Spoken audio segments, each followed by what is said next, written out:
እግዚአብሔር ከፍ ሊያደርጋችሁ ስል እነዚህን 5 ህልሞች ትመለከታላችሁ። እግዚአብሔር እኛን ወደ ከፍታ፣ እግዚአብሔር እኛን ወደ ተሻለ ኑሮ፣ እግዚአብሔር እኛን ወደ ተሻለ ህይወት ሊያደርሰን ከፍ ሊያደርገን ስል እነዚህን 5 ህልሞች እንመለከታለን። ሰላም ውድ ቤተሰቦቼ እንደምን አላችሁ? እንኳን ለኃያሉ መልአክ ለቅዱስ ሚካኤል ወርሃዊ መታሰቢያ በሰላም አደረሳችሁ። ውድ ቤተሰቦቼ እንግዲህ በዚህ 3-4 ቀን አልተገናኘንም፣ ቪዲዮ መልቀቅ አልቻልኩኝም። እንግዲህ ብዙዎቻችን ብዙ ነገር እየተማማርን እየተወያየን እዚህ ደርሰናል። በዛሬው ቆይታችን ደግሞ የምንመለከተው በርዕሱ ላይ እንደተመለከታችሁት እግዚአብሔር ከፍ ሊያደርጋችሁ ሲል እነዚህ 5 ህልሞችን ትመለከታላችሁ። እግዚአብሔር ህይወታችንን ሊቀይር ከነበርንበት ሊያነሳን ከወደቅንበት ከፍ ሊያደርገን ሲል በእነዚህ 5 ህልሞች መልእክት ያስተላልፍልናል። እግዚአብሔር ህልምን የምንመለከተው እግዚአብሔር በህይወታችን ውስጥ የሚያስተላልፈው የሚነግረን እንድንበረታ፣ እንድንጠነከር፣ እንድንነቃ የሚያደርገንን መልእክት የሚያስተላልፍበት ነው። ስለዚህ ጸሎት ከእግዚአብሔር ጋር የምንነጋገርበት ነው ብለን እንደተነጋገርነው ሁሉ እግዚአብሔርም ደግሞ በህልም በኩል እንድንነቃ፣ እንድንበረታ፣ ከነበርንበት እንድንነሳ እግዚአብሔር መንገዱን አቅጣጫውን ያሳየናል። የተዘጋብን ነገርን እንዲከፈትልን ምን ማድረግ እንዳለብን እግዚአብሔር በህልም በኩል ይነግረናል።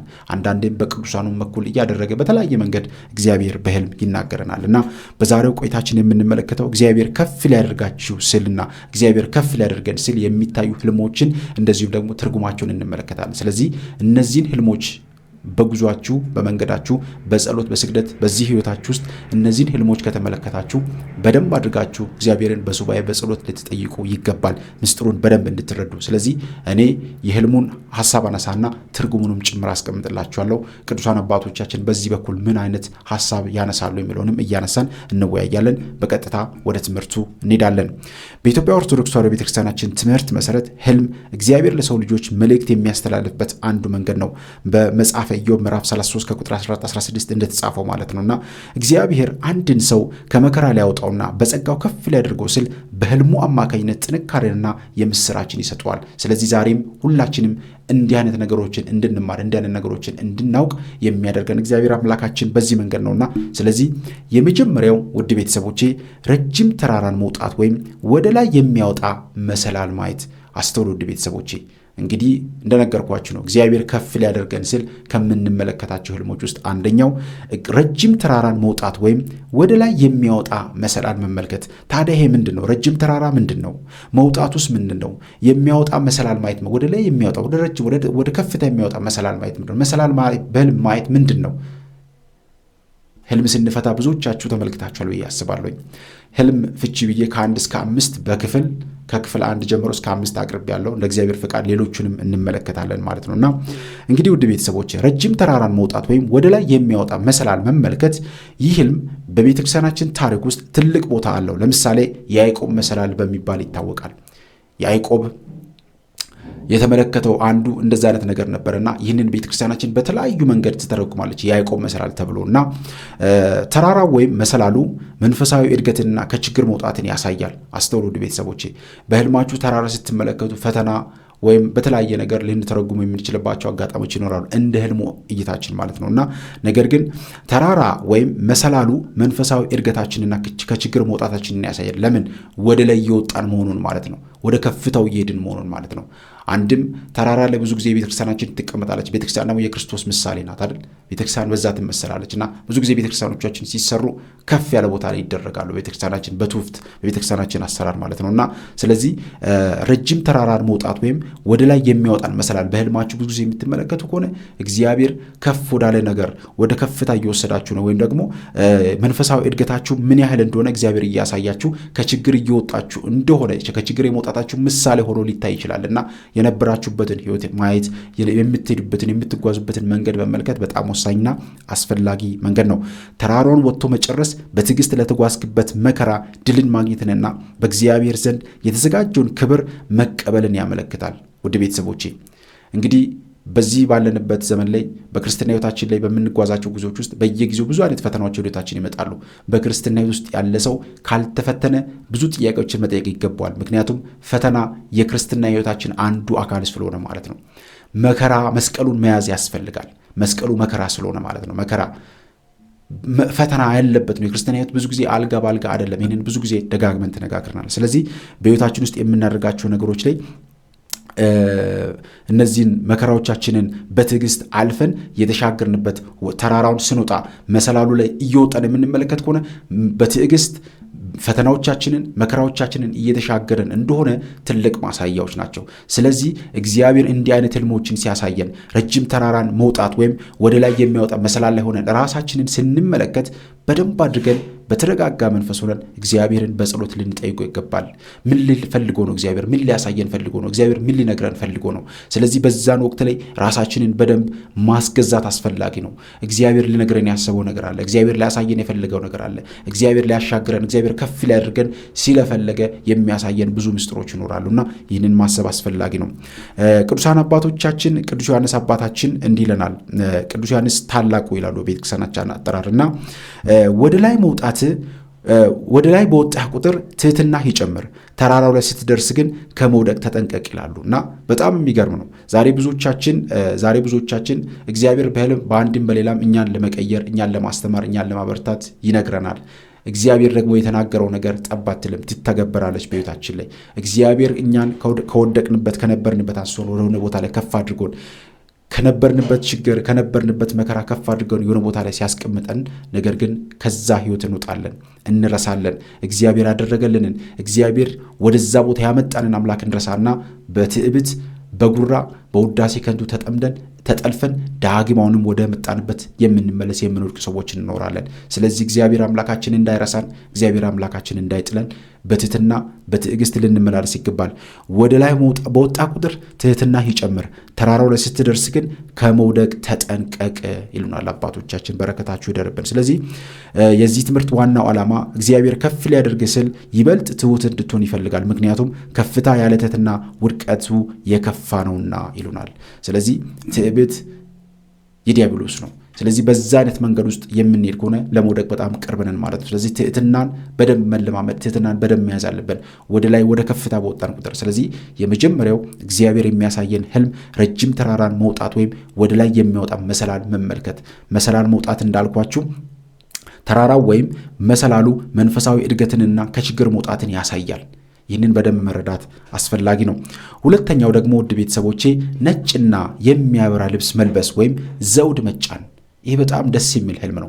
እንዲህ አይነት ህልሞች ከተመለከታችሁ ለሰው ማውራት የለባችሁም። በነገራችን ላይ ተረጋግታችሁ በጸሎት በሱባኤ ሆናችሁ እግዚአብሔርን መጠየቅ አስፈላጊ ነው። እግዚአብሔር ምን ሊነግረኝ ፈልጎ ነው? እግዚአብሔር ምን ሊያሳየኝ ፈልጎ ነው ብለን በተረጋጋ መንፈስ ሆነን እግዚአብሔርን መጠየቅ አስፈላጊ ነው። ስለዚህ ነጭና የሚያበራ ልብስ መልበስ ወይም ዘውድ መጫን፣ ይሄ በጣም ደስ የሚል ነገር ነው። እንዲሁ ትርጉሙን በዚሁ መረዳት ብቻ ይቻላል። ነጭ ልብስ የንስሐ የንጽህናና የድል ምልክት ነው። አንድ ሰው በህልሙ ነጭ ልብስ ሲለብስ ካየ እግዚአብሔር ኃጢአቱን ይቅር ማለቱን፣ ከሐዘን ማቅ አውጥቶ የደስታ ልብስ ሊያለብሰው መሆኑንና በፈተናው ላይ ድል እንደሰጠው በግልጽ የሚያሳይ ነው። አስተውሉ ውድ ቤተሰቦቼ፣ ህልምን የምንመለከተው ዝም ብለን ራሳችን በፈጠርነው ኢሉዥን ውስጥ ገብተን የሆነ ነገር አምተን አይደለም የምንመለከተው። በተለይም ደግሞ አሁን እያወራሁት ያለሁት በመስገድ በመንበርከክ የምናያቸውን ህልሞች እያወራሁት ነው ያለሁት በደንብ አድርጌ። ይሄንን ስላችሁ ለሚጸልይ ሰው ብቻ ነው ህልም የሚታዩ እያልኩኝ አይደለም። እግዚአብሔር በአንድም በሌላም ለሁላችንም ከነበርንበት ውድቀት ከነበርንበት ነገር እኛን ወደ ከፍታ ለማምጣት እግዚአብሔር ከተያዝንበት መከራና ካለንበት መከራ ውስጥ እግዚአብሔር እኛን ከፍ ሊያደርገን ስል በህልም በኩል በደንብ ይናገራል። ነገር ግን በደንብ ማስተዋልና በደንብ መረዳት የኛ የክርስቲያኖች ኃላፊነት ነው። በተለይም ደግሞ አንዳንድ ሰዎች ህልሜን ካላወራው የምትሉ ሰዎች አላችሁ። ህልማችሁን በጣም በጥንቃቄ ለምታምኑት ለምታውቁት ሰው ተናግራችሁ እንዲፈታላችሁ ማድረግ የሚገባችሁ። ህልማችሁን በየቦታው ለምትዘሩት ከሆነ ዲያብሎስ ያንን ሐሳብ ተቀብሎ በጣም ብዙ መከራና ፈተና በቤታችሁ ውስጥ ያደርሳል። ስለዚህ በጣም መረዳትና ማወቅ አስፈላጊ ነው ውድ ቤተሰቦች። ስለዚህ ነጭና የሚያበራ ልብስ መልበስ ወይም ዘውድ መጫን። ነጭ ልብስ የንስሐ ምልክት ነው። የንጽህና የድል ምልክት ነው። አንድ ሰው በህልሙ ነጭ ልብስ ሲለብስ ካየ እግዚአብሔር ኃጢአቱን ይቅር ማለቱን፣ ከሐዘን ማቅ አውጥቶ የደስታ ልብስ ሊያለብሰው መሆኑንና በፈተናው ላይ ድል እንደሰጠው ያሳያል ማለት ነውና እግዚአብሔር አምላካችን ሁላችንም እንዲህ እንድንሆን በእውነት ነጭ ልብስ ለብሰን በስጋውና ደሙ ታትመን የመንግስቱ ወራሾች እንድንሆን እግዚአብሔር አምላካችን ሁላችንን የሚያግዘን። ነጭ ልብስ ለብሰን ስጋውና ደሙን ተቀብለን ስንመጣ ያለውን ደስታ ታስባችሁ ታውቃላችሁ? ምን ያህል ደስታ እንዳለው፣ ምን ያህል ደስ እንደሚል፣ ስጋውና ደሙን የተቀበላችሁበት ቀን ላይ ምን ያህል ደስ እንደሚላችሁ፣ ውስጣችሁ ምን ያህል እረፍት እንዳለው፣ ውስጣችሁ ምን ያህል ሰላም እንዳለው።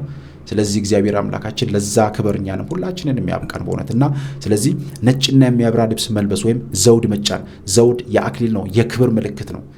ስለዚህ ይህንን ማድረግ ይህንን ነገር በህልማችሁ ስትመለከቱ እግዚአብሔር ከፍ ሊያደርጋችሁ እግዚአብሔር ወደሆነ ደረጃ ሊያደርሳችሁ አስቧልና ያንን እግዚአብሔር የነገራችሁን መልእክት በደንብ ወስዳችሁ ህይወታችሁን መፈተሽና ህይወታችሁን መመልከት አስፈላጊ ነው።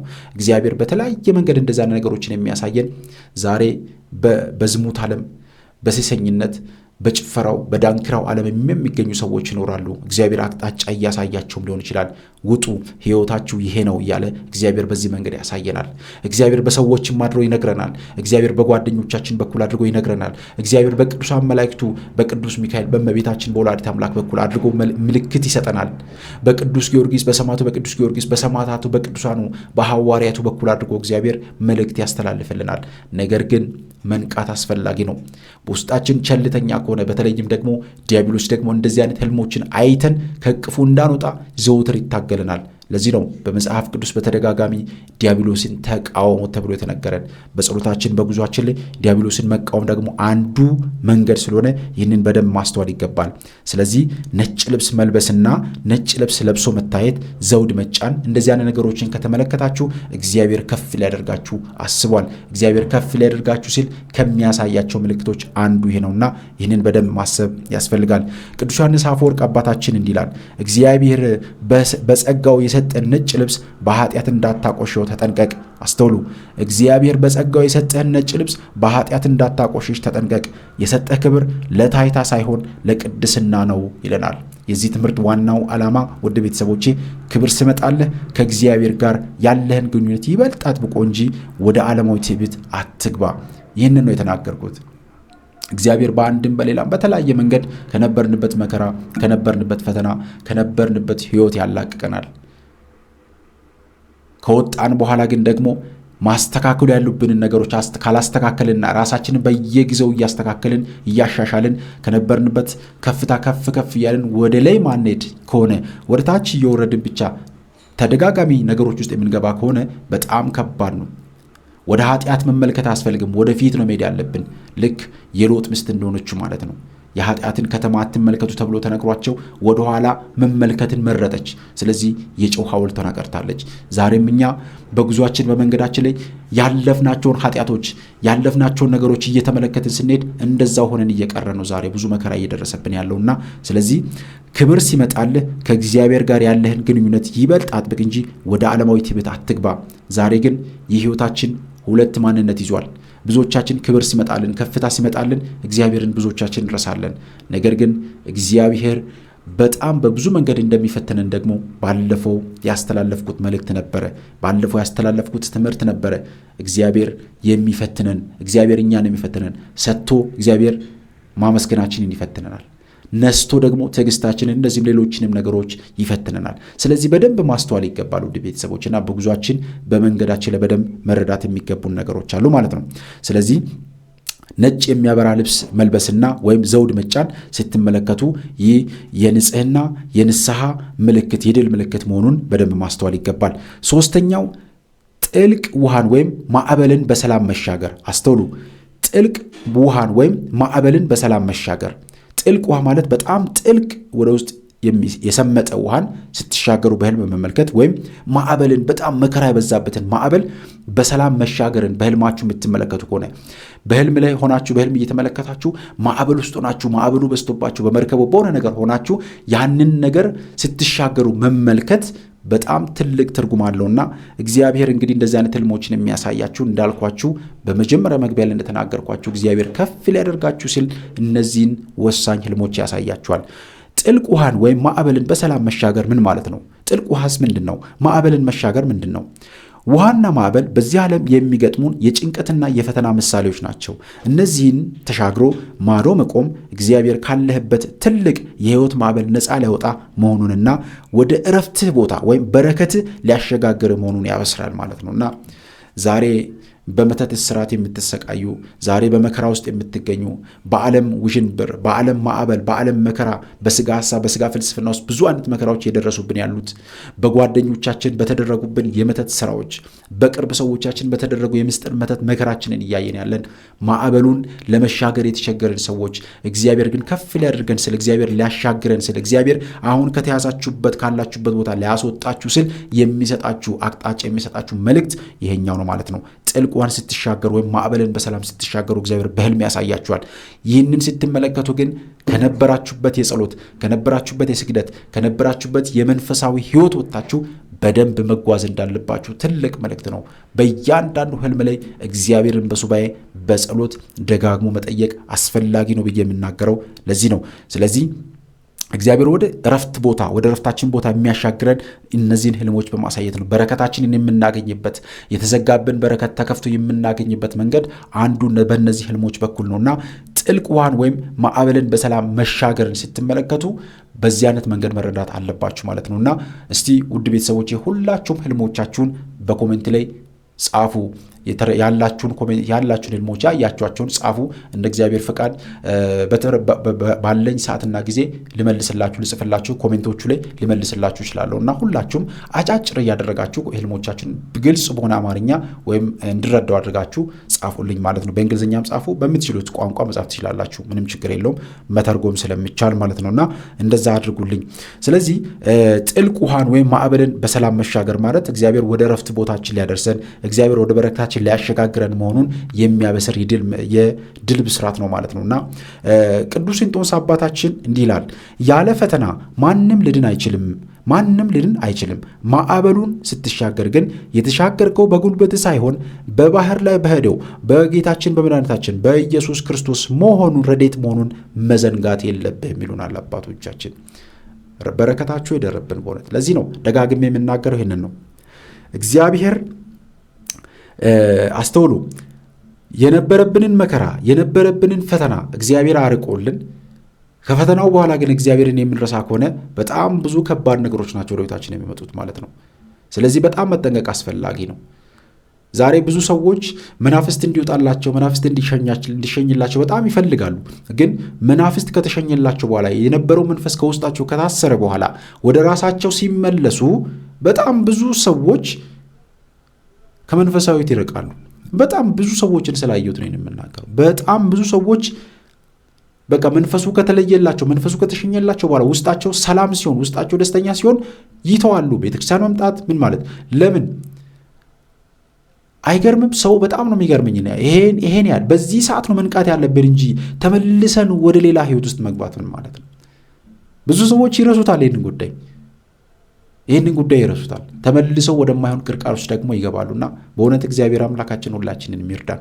በተቻለን አቅም ወደ እግዚአብሔር የምንቀርበው እግዚአብሔር ለቸገረን እግዚአብሔር እንዲያስተካክል ለምንፈልገው ነገር ብቻ ሊሆን አይገባም። እግዚአብሔርን የቀረብነው እግዚአብሔርን መቅረብ ግዴታችን ስለሆነ ነው። ከእግዚአብሔር ጋር መሆን ግዴታችን ስለሆነ ነው። እግዚአብሔር አምላካችን ስለሆነ ነው። የዘላለምን ህይወት የምናገኝበት መንገዳችን ስለሆነ ነው አምላካችን ወደሱ የቀረብነው። አንኳኩ ይከፈትላችኋል፣ ጠይቁ ይሰጣችኋል ያለን እግዚአብሔር አምላካችን ነው። ሸክማችሁ የከበዳችሁ ወደ እኔ ቅረቡ ያለው እሱ ነው። ለምን? ሁሉን ማስተካከል ሁሉን መስጠት የሚችል ሁሉን ማድረግ የሚችል አንድ አምላክ እግዚአብሔር አምላካችን እሱ ስለሆነ ማለት ነውና ስለዚህ ልጆቹንና ለአባታችን ለአምላካችን መታዘዝ ግዴታ አስፈላጊ ነውና ይህንን ሁላችንም ልናደርግ ይገባል። ስለዚህ አራተኛው ጥልቅ ውሃን ወይም ማዕበልን በሰላም መሻገርን የምትመለከቱ ከሆነ ይህን በጣም አስፈላጊና ወሳኝ ነገር ነው ማለት ነውና ከችግር ስትወጣ ጀግንነቱን ለራስህ አትስጥ፣ ለእግዚአብሔር ምስጋና አቅርብ እንጂ ይሉናልና ስለዚህ ይህንን በደንብ ማስተዋል ይገባል። አራተኛው ቁልፍ መቀበል ወይም ታላቅ በር ሲከፈት ማየት። ቁልፍ መቀበል በጣም ብዙ ሰዎች ሲጠይቁኝ ከነበሩ ህልሞች ከቁልፍ ጋር የተገናኙ ነበር እና ቁልፍ እንግዲህ የተዘጋ ነገርን የሚከፍት መንገድን የሚጠቁም አቅጣጫን የሚያሳይ ነው ቁልፍ ማለት። ቁልፍ እንግዲህ ቁልፍ ስትቀበሉ ለብዙ ነገሮች መክፈቻ ነው አይደል? የተዘጋ ነገር የሚከፈትበት የተበላሸ ነገር የሚስተካከልበት ቁልፍ ነው። ይሄ ማለት እግዚአብሔር መከራችሁ፣ ፈተናችሁ እንደሚከፈት እያሳያችሁ በር እየጠቁማችሁ ነው። የተከፈተ በር ሲከፈት ማየት ደግሞ እድላችሁ እየተከፈተ ነው። የተዘጋው በመተቱ፣ በሟርቱ፣ በመተተኛው፣ በሴረኛው፣ በጠንቋዩ የተዘጋው ነገር እየተከፈተ ለመሆኑ አቅጣጫ እግዚአብሔር እያሳያችሁ ነው ማለት ነውና ይሄ በጣም ወሳኝ ህልም ነው ማለት ነውና ቁልፍ መቀበል ወይም ታላቅ በር ሲከፈት ማየት እግዚአብሔር ከፍ ሊያደርጋችሁ ከተያዛችሁበት ከታሰራችሁበት አንስቶ ከፍ ሊያደርጋችሁ መሆኑን የሚጠቁም የሚያሳይ ነውና ይህንን ሁላችንም ልናስተውል ይገባል ማለት ነው። ቁልፍ ስልጣንን መክፈትንና ኃላፊነትን ያሳያል። እግዚአብሔር ቁልፍ ሲሰጥ ካየህ በዝግጅት የቆየህለት ትልቅ መንፈሳዊ ወይም ምድራዊ በር ሊከፈትልህ መሆኑን አዲስ የስልጣንና የሥራ ምዕራፍ እንደሚጀምርልህ በግልጽ የሚያሳይ ነው ማለት ነው። ስራ የለኝም የምንል በጣም ብዙ ሰዎች አለን። በትዳሬ ጤነኛ አይደለሁም የምንል ብዙ ሰዎች አለን። ልጅ የለኝም የምንል በጣም ብዙ ሰዎች አለን። ይህንን ህልም ከተመለከታችሁ እግዚአብሔር ሊሰጣችሁ ያሰበው እነዚህን አሁን የተቸገራችሁትን ነገር እግዚአብሔር ሊከፍትላችሁ፣ እግዚአብሔር የተቸገራችሁበት፣ ያለቀሳችሁበት፣ ያዘናችሁበት ጊዜ ያበቃል እያላችሁ ነውና እንደዚህ አይነት ህልሞችን ከተመለከታችሁ በደንብ አድርጋችሁ በጣም በተረጋጋ መንፈስ ሆናችሁ በጽሞና ከእግዚአብሔር ጋር መነጋገር አስፈላጊና ወሳኝ ነገር ነው ውድ ቤተሰቦቼ። ስለዚህ ቅዱስ ባሲሎስ አባታችን በረከታቸው ይደርብና እንዲህ ይለናል፣ ቁልፍ ሲሰጥህ የራስን ቤት ለመዝጋት ሳይሆን የሌሎችን የችግር በር ለመክፈት መሆኑን እወቅ። መጋቢነት እንጂ ባለቤትነት አልተሰጠህም ይሉናል። ስለዚህ የዚህ ትምህርት ዋናው ዓላማ እግዚአብሔር ከፍ ሲያደርግ ሌሎችን እንድትረዳበት እንጂ ራስ ወዳድ እንድትሆን አይደለም። ዛሬ ብዙዎቻችን የኛን መዳን ብቻ ነው የምንፈልገው፣ የኛን መለወጥ ብቻ ነው የምንፈልገው፣ የኛን መቀየር ብቻ ነው የምንፈልገው። ነገር ግን የኛ መቀየር በሌሎች ሰዎች ውስጥ መኖሩን አናውቅም። የኛ መዳን የኛ መቀየር በሌሎች ሰዎች ውስጥ መሆኑን አናውቅም። አያችሁ፣ በጣም ማስተዋል የሚገባን ጉዳይ ይሄ ነው። ስለዚህ ይህንን ሁላችንም ልንረዳው የሚገባ መሰረታዊ ነገር ነው። ስለዚህ እግዚአብሔር ከፍ ሲያደርግ ሌሎችን እንድትረዳበት እንጂ ራስ ወዳድ እንድትሆን አይደለም። ይሄ በጣም አስተማሪ መልእክት ነው ውድ ቤተሰቦች። ስለዚህ አራተኛው ቁልፍ መቀበል ወይም ታላቅ በር ሲከፈት መመልከት ትልቅ በረከት እግዚአብሔር ለእኛ ለሕይወታችን ያዘጋጀውን ነገር ሊሰጠን ስለሆነ በዚህ ወቅት በደንብ መበርታት፣ መጠንከር አስፈላጊ መሆኑን እግዚአብሔር እያሳየን እየጠቆመን ነው ማለት ነውና ይህንን ማስተዋል በደንብ አስፈላጊ ነው። የመጨረሻው አምስተኛው ብርሃን ሲወጣ ወይም ፀሐይንና ጨረቃን ማየት። ብርሃን ሲወጣ ወይም ፀሐይንና ጨረቃን መመልከት። አስተውሉ ውድ ቤተሰቦቼ፣ ፀሐይና ብርሃን የጌታችን ኢየሱስ ክርስቶስና የቅዱሳን አባቶቻችን እናቶቻችን የቅዱሳን መላእክት መገለጫዎች ናቸው።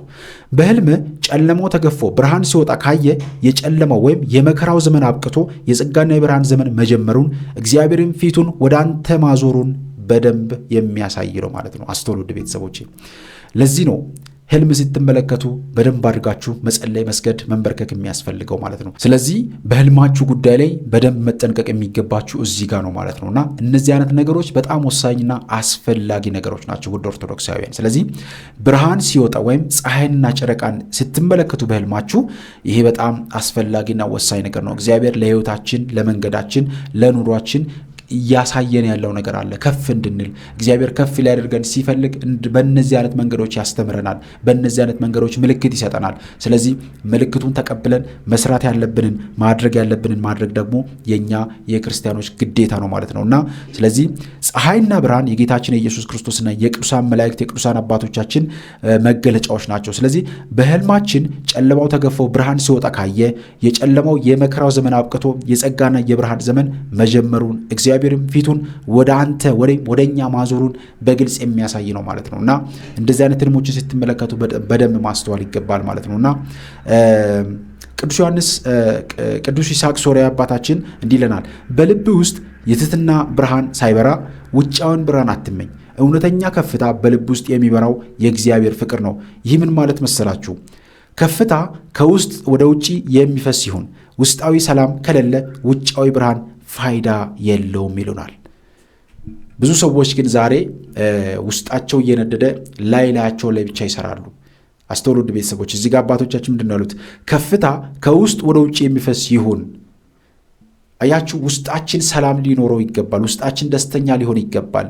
ብዙ ሰዎች ዛሬ ገንዘብ አላቸው፣ ሀብት አላቸው፣ ትዳር አላቸው፣ ብዙ በቃ በዚህ ምድር ላይ የሚያስፈልጋቸውን ነገር ሁሉ አላቸው፣ ግን ውስጣቸው ላይ ደስታ የለም፣ ሰላም የላቸውም። ከውጭ ሲታዩ ግን በጣም ብዙ ሰዎች ያማረባቸው ደስተኛ የሆኑ ምናምን ይመስላሉ፣ ግን ውስጣቸው የሚያር ውስጣቸው የሚነድ ነው። ውስጣቸው በመከራ ውስጥ የሚገኝ ነው። ውስጣቸው በፈተና ውስጥ የሚገኝ ነው። ዲያብሎስ አንዳንድ ከሚሰራው ተንኮል እንደዚህ አድርጎ ተንኮሉን ይሰራል። ብዙ ሰዎችን ከውጭ በሚታዩ ነገሮች ይጀብንና ሀብታም አስመስሎ ያላቸው በማስመሰል ነገር ግን የያዘባቸውን የህይወታቸውን የዘላለም ህይወታቸው ላይ ግን ትልቅ ማነቆ አስቀምጦ ይጋረዳል። አንዱ በሀብት በኩል ዲያብሎስ ከሚፈትንበት መንገድ በዚህ መንገድ ነው ማለት ነው። ያላቸው ሀብታም አስመስሎ ለሰዎች ሀብታም ሆነው እንዲታዩ፣ ጤነኛ ሆነው እንዲታዩ ያደርጋል። ግን ከውስጥ እንደ ካንሰር እየበላ ዛሬ ለዚህ ነው ብዙ ሰዎች ያላቸው ሀብታም ናቸው፣ ዝነኛ ናቸው የምንላቸው ሰዎች በሆነ ቀን ላይ ሳይታወቅ ወድቀው ሕክምና ወይም የሆነ ቦታ ላይ የምናገኛቸው ማለት ነው። ለዚህ ነው ዲያብሎስ አንዳንዱን በህመም ይጎዳቸዋል፣ አንዳንዶቹን ደግሞ በህመም አይጎዳቸውም። በሚታይ ነገር አይነካቸውም። ነገር ግን ከውስጥ ይበላቸዋል። እንደ ካንሰር ከውስጥ ይበላቸዋል። ግን አንድ ቀን ዓላማው ዲያብሎስ ሁሌም አንድ ቀን ጥሎ ህይወትን መውሰድ ነው የሚፈልገው። ህይወትን ማጥፋት ነው። በቃ ሰዎች በአንድም በሌላም ብቻ አድርገው ከእግዚአብሔር እቅፍ እንዲለዩና እሱ የሚፈልገውን ስራ እየሰራባቸው እንዲኖር ነው የሚፈልገው ዲያብሎስ። እስረኛ አድርጎ መኖር ነው የሚፈልገው ዲያብሎስ።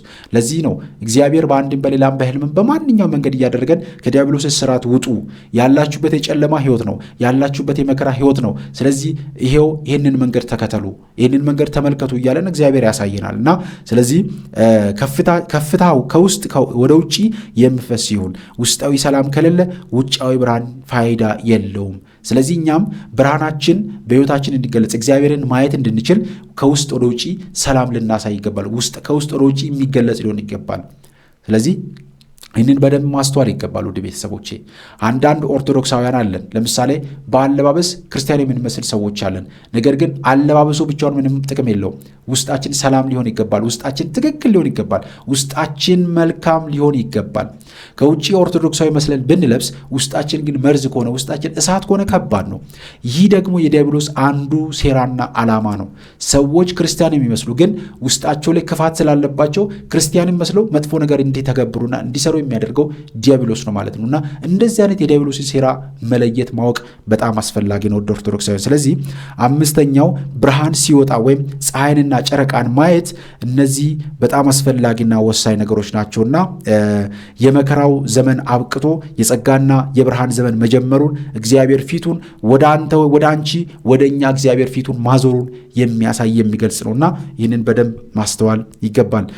እነዚህ ህልሞች የምስራች ቢሆኑም ውድ ቤተሰቦቼ ሁላችንም ልንገነዘበው የሚገባው ትልቁ ነገር ህልም ምስክር እንጂ መመሪያ አይደለም። ስለዚህ ይህንን በደንብ ማስተዋል ይገባል ውድ ቤተሰቦቼ።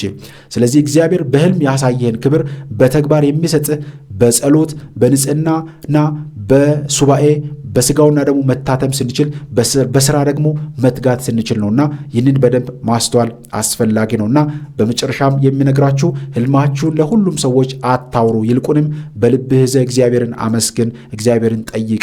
ልክ እንደ ዮሴፍና እንደ ዳንኤል እግዚአብሔር ከፍ ሊያደርግ ሲል መጀመሪያ በትዕግስትና በትህትና ይፈትናል። በፈተና ጽና። ዋናው ይሄ ነው ውድ ቤተሰቦቼ። ህልማችሁን ስትመለከቱ ለሁሉም ሰዎች ማውራት አይጠበቅባችሁም። በጣም በተረጋጋ መንፈስ ሆናችሁ እግዚአብሔርን በጸሎት በሱባኤ ጠይቁ። ከዛ በኋላ ምንም አይነት ምልክት ካላገኛችሁ በቅርብ የምታውቋቸው ሰዎች ካሉ በህልም እንትን ላይ ልክ እንደምናወራው አሁን እኛ እንደምንወያዩ አይነት ነገር ሲኖር በእነዚህ አይነት ሞሜንቶች ላይ በግልጽ መወያየትና መነጋገር አስፈላጊ ነው። ለምን?